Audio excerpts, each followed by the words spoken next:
કરું છું.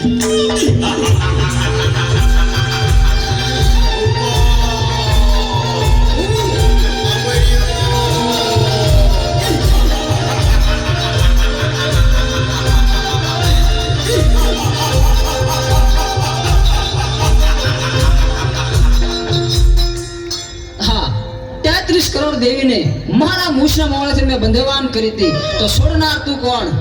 એ 33 કરોડ દેવી દેવતાને તારા મૂછના મોળેથી છોડાવનાર બીજું કોઈ નહીં, હું છું. ચંડમુંડને હણનારી દેવી ચામુંડ. તારા કુકર્મોએ હદ વટાવી, હવે તારો અંત નજીક છે. હું તારી સાથે યુદ્ધે ચડી તારો નાશ કરીશ.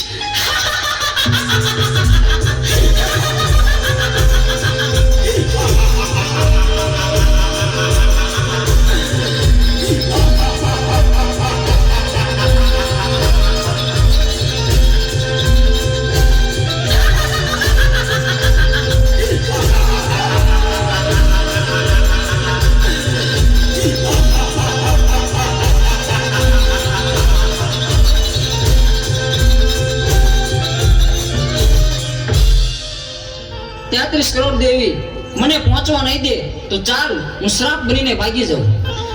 અમરિયા, તું સાપ બનીશ તો હું તારી પાછળ નોળિયો બનીને આવીશ, પણ આજે તને જીવતો નહીં છોડું. ઊભો રહે.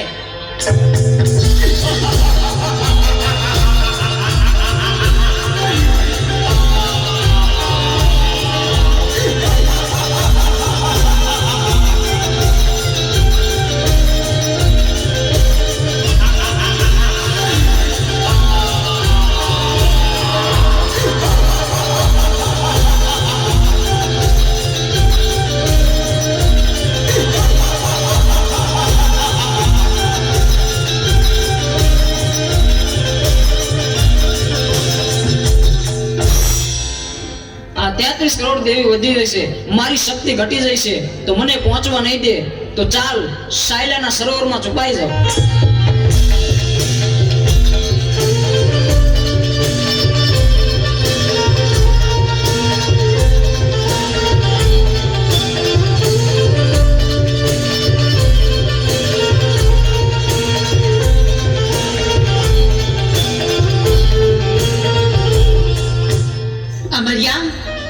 ભલે તું સાયલાના સરોવરમાં સંતાયો, પણ મારી પાસે એનો પણ ઉપાય છે. મારી બહેનોની મદદથી તારો સંહાર કરીશ. બહેનો, અમર્યો રાક્ષસ મારાથી ભાગીને સાયલાના સરોવરમાં સંતાયો છે. હાલો, આપણે બધી બહેનો ભેગી મળી આખા સરોવરનું પાણી ખોબલે ખોબલે પી જાય. સાયલાના સરોવરને ચરણામૃત ન બનાવું તો હું ચોટીલાની ચામુંડ નહીં.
તું સાયલાના સરોવરમાં પણ છુપાઈ ન શક્યો.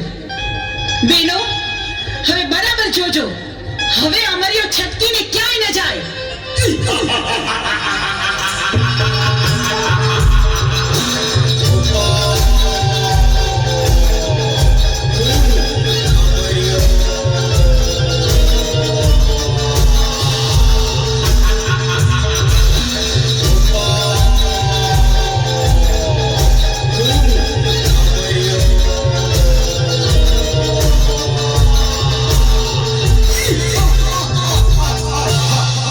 33 કરોડ દેવી વધી જાય છે અને મારી શક્તિ ઘટી જાય છે તો હવે મને જીવવા નહીં દે તો ચાલ સામે ગાયનું કરકું પડ્યું છે તો એમાં સંતાઈ જાવ તો પણ અહીંયા કોઈ પણ દેવી નહીં આવે.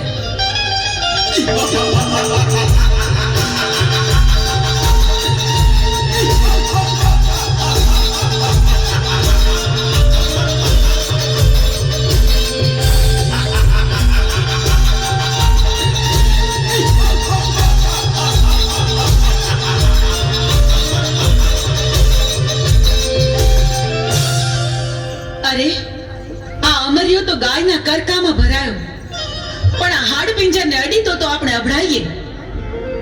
પણ અમર્યા રાક્ષસનો સંહાર તો કરવો જ પડશે. તો બહેનો ચાલો આપણે બધી બહેનો આપણા અંગનો મેળ કાઢી એમાંથી એક બાળકી પ્રગટ કરી